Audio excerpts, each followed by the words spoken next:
Para trazer uma boa notícia.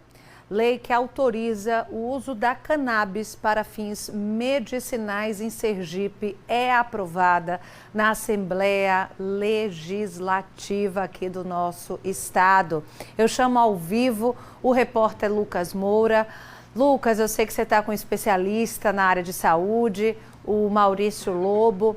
Ele sempre foi um defensor, um ativista da causa, justamente do uso da cannabis para esses fins medicinais. Já vejo o Lucas aqui o Lucas, agora sim. Lucas, eu queria que, claro, a gente falasse da importância da aprovação dessa lei, mas também desmistificasse o uso da cannabis, que ainda existe muito preconceito, né? Boa noite. Boa noite, Mariana, mais uma vez a você. Boa noite também a todos que nos acompanham. A lei foi aprovada e agora deverá ser direcionada para a sanção do governador do estado. Mas a gente conversa aqui com o doutor Maurício Lobo, ele que é advogado, é também o coordenador de saúde pública da OAB Sergipe. Conversa conosco a partir de agora. Doutor Maurício, primeiro vamos explicar essa lei para o público de casa entender. A lei foi aprovada, precisa ser sancionada pelo governador do estado, mas o que é que essa lei estabelece? O que é que muda na prática a partir de agora e o que é que ela traz de novidade? Boa noite. Boa noite. Essa lei, é importante que a população sergipana saiba que é uma lei inédita no Brasil. É uma lei que, embora outros estados e outros municípios tenham regulamentado, essa lei ela é única. É única por quê? Porque ela cria a política pública de saúde no estado de Sergipe. O que é que isso significa? Significa que o paciente que tem indicação terapêutica para fazer o tratamento com cannabis, ele vai ter agora uma política pública, um local específico na Secretaria de Estado da Saúde, para ele ter direito à prescrição médica. Nós sabemos que a prescrição médica é uma das barreiras que o paciente encontra. Segundo, ele vai ter também direito a conseguir a medicação à base de cannabis.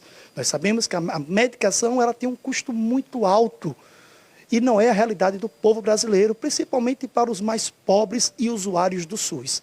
Também essa lei prevê a pesquisa e a ciência. As universidades públicas e privadas poderão contribuir para desenvolver ainda mais as formas de tratamento pesquisando. E também esse projeto de lei ele teve uma emenda da deputada Linda Brasil, projeto de lei de autoria do deputado Luciano Pimentel, teve uma emenda que foi fundamental da deputada Linda Brasil, que trouxe a questão dos PETs. O mesmo sistema endocannabinoide que nós temos como ser humano, os animais também possuem. E também os PETs também estão previstos nesta lei. Então, quando o Conselho Federal de Medicina Veterinária regulamentar, autorizar a prescrição, esses PETs terão também o acesso através desse projeto de lei. Hoje é um dia histórico para a saúde pública, histórico para a dignidade do paciente. Os deputados e deputadas de Sergipe mostraram o compromisso com o nosso povo, mostraram que tem empatia, que tem sensibilidade com a dor do paciente. Hoje nós temos que comemorar. A decisão foi unânime? A decisão foi unânime. Situação e oposição deixaram de lado ideologias e abraçaram o que é mais importante para o povo sergipano, para a saúde pública de Sergipe e também para o Brasil. Sergipe fez história, o pequeno estado, mas grande pela qualidade de seus homens e mulheres, deputados e deputadas, que demonstraram hoje compromisso com a saúde pública. Para a gente explicar, e até a Mariana fez essa reflexão, assim que nos chamou aqui, doutor Maurício, ainda existe uma outra barreira a ser quebrada, que é a barreira da educação, no sentido de educar e de conscientizar a população que nós não estamos falando aqui do uso recreativo da cannabis ou da maconha, né, falando popularmente para o pessoal entender, não é isso.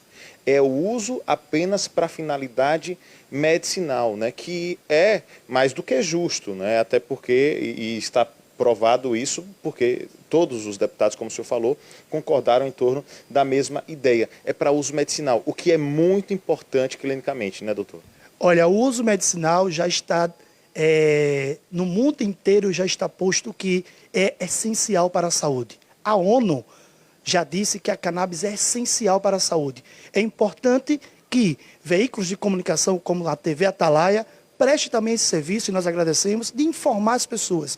Nós não estamos falando de uso recreativo. Nós estamos falando de remédio que salva vidas e que dá qualidade de vidas. Por exemplo, uma criança que tem epilepsia, que tem 50 convulsões em um dia, toma o óleo de cannabis, toma óleo de maconha e zera as convulsões.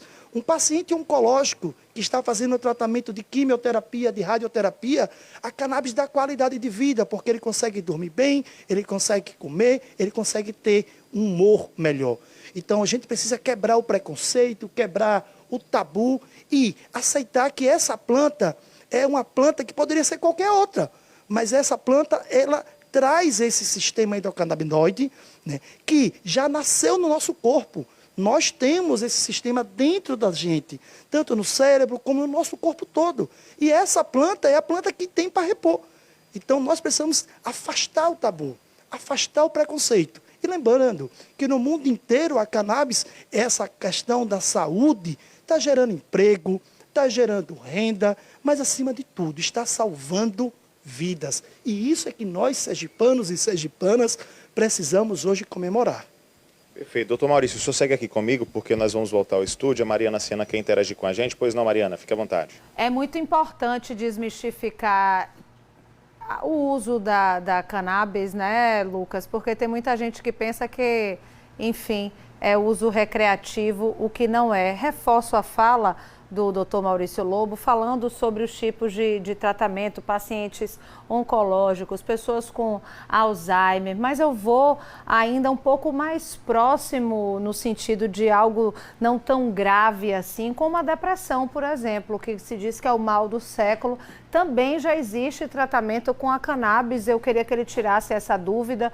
Muito tem se falado do tratamento da depressão com o uso da cannabis. Ele confirma essa informação e mais. Essa lei, ela fala sobre o cultivo também. O próprio paciente pode cultivar a cannabis, Lucas?